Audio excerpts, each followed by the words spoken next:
All right, guys, this next lesson from the Temple of the Monks is the arts of planning and reflection. When I initially was writing out this lesson, it was just about the reflection side of things. You have completed an event or an action, looking back and asking yourself how it went, what you could do better, what went well, things like that, which is important. But as I kept writing, it became clear that we really needed to talk about both of these concepts together, because really in order to have something to reflect on, you need to have a plan to reflect on. And these are really like two ends, the beginning and the end, with the actual action, the event in between.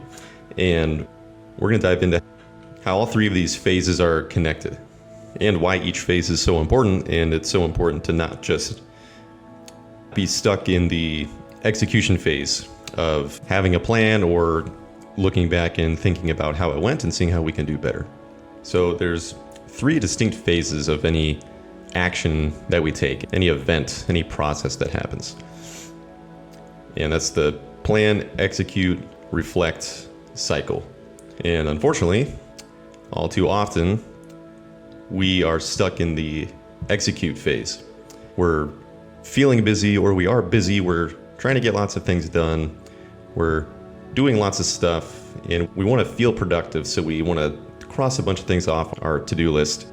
But then we're not putting enough time into phase one or phase three, if any time at all. And we're going to talk about why that matters, why you can't just do lots of things, because of course, just doing lots of things is not the only thing that matters. It also matters how you do them, how well you do them, but it also matters what you choose to do, what you choose to put your time into, right? Even if you're doing something really well, or you're doing lots of things really efficiently, but if they don't actually matter, or they don't matter that much, or you're not getting a huge return on those things, then we could do better. So yeah, the problem with being stuck in the execution phase, and to be clear, like I'm like anybody else, I get stuck in that phase or that feeling of just wanting to do lots of things, accomplish lots of things, or just check lots of boxes off. In the moment or in the day, it feels good. It feels like you did, maybe you got a lot done or you made a lot of progress. But as I'll go into later, I struggle with the planning sides of things more. But we fall into this trap because getting things done, doing things feels productive.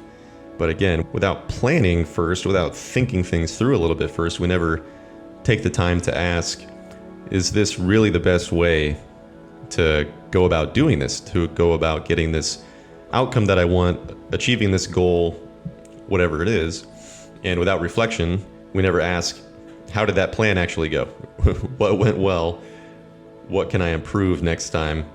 How did it feel doing that task today? So without reflection, we can never really make good adjustments to our plan.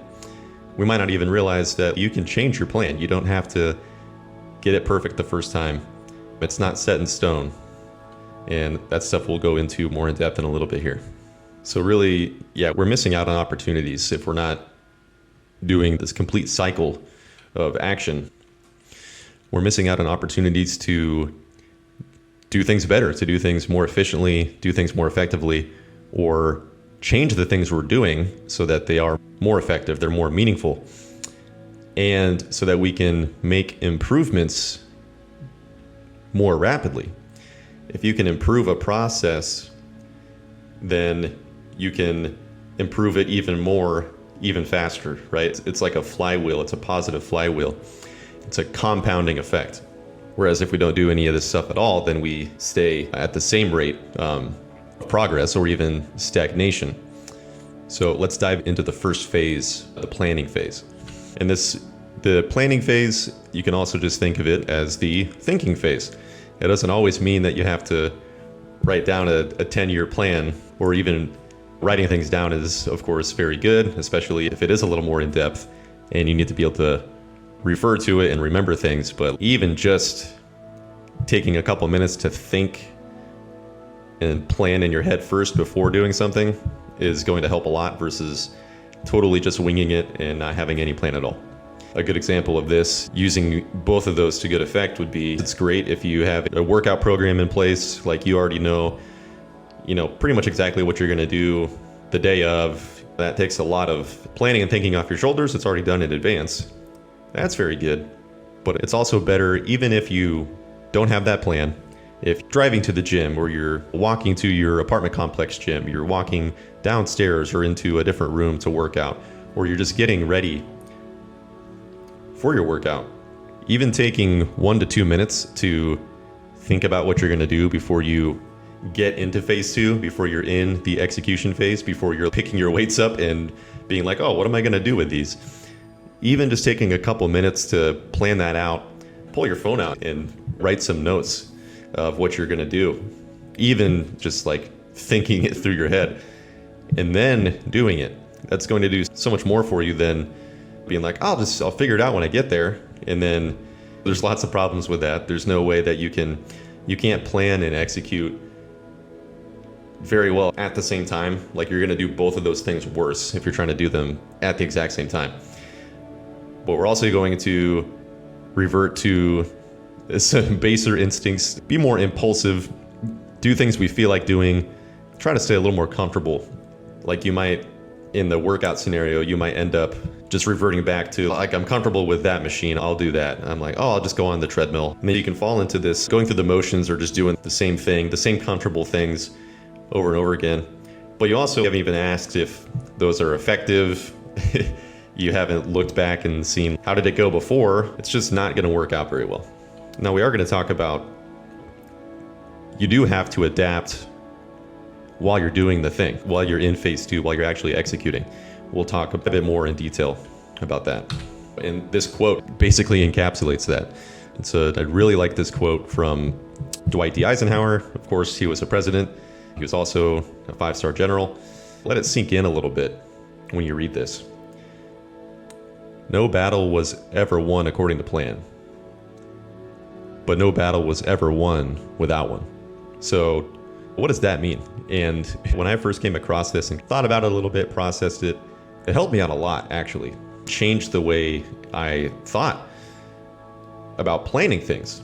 And it's still something that I have to work through and work on. And we'll talk about that in a second. But if you don't take the time to think and plan, chances are your actions aren't going to be the most efficient or optimal. Like, you could probably do better if you went through your head a little bit beforehand and you thought about different scenarios, just took some time to critically think, oh, is that going to work? Maybe I should try this, maybe I should try that. You don't have time to do that if you're already in the middle of it. So like we mentioned earlier, you can't just draw up a plan one time and be like, okay, that's it, I got my plan, I'm set for life. I never have to put any effort or mental effort into that again. That sounds nice. And you can get to that point where you have a really good plan in place where you don't have to mess with it a whole lot. But that comes through constant improvement, right? That comes through constant iteration over time, changing one little thing at a time here and there until things settle and you're like, okay, most of these different gears, most of these different levers in this plan are pretty solid and they all work together pretty well.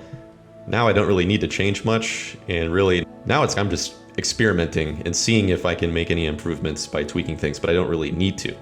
But you're not going to find that on your first try. You're not going to make the perfect plan the first time. Even if you had me design a training and nutrition program for you, even though I've done that a lot for a lot of people and for myself, it's not going to be perfect. It's not going to be 100% perfect the first time. And truthfully, there is no set in stone plan that's perfect. It has to change over time. Things change, you have to make adjustments, goals change, your body adapts, your mind adapts, all that stuff. But yeah, let's go back to this quote. Like I said, I used to struggle with this massively. Frustrated if I made a plan, whatever it was, and I would view it as etched in stone. It must be done. And if I don't, I'm going to be upset, disappointed, whatever. Whether that was like a workout where I would write down everything exactly that I would do, and if I didn't do that perfectly to the T, then I was frustrated. Or if I tried to schedule plans or something like that, and then something else outside of my control made it so I hit that initial plan, it would not work out as written in stone, right? Just whatever came up to where, or something comes up and you have to swap your workout schedule around last minute. But I would struggle so much with feeling like I needed total control, but I couldn't have total control because you can't.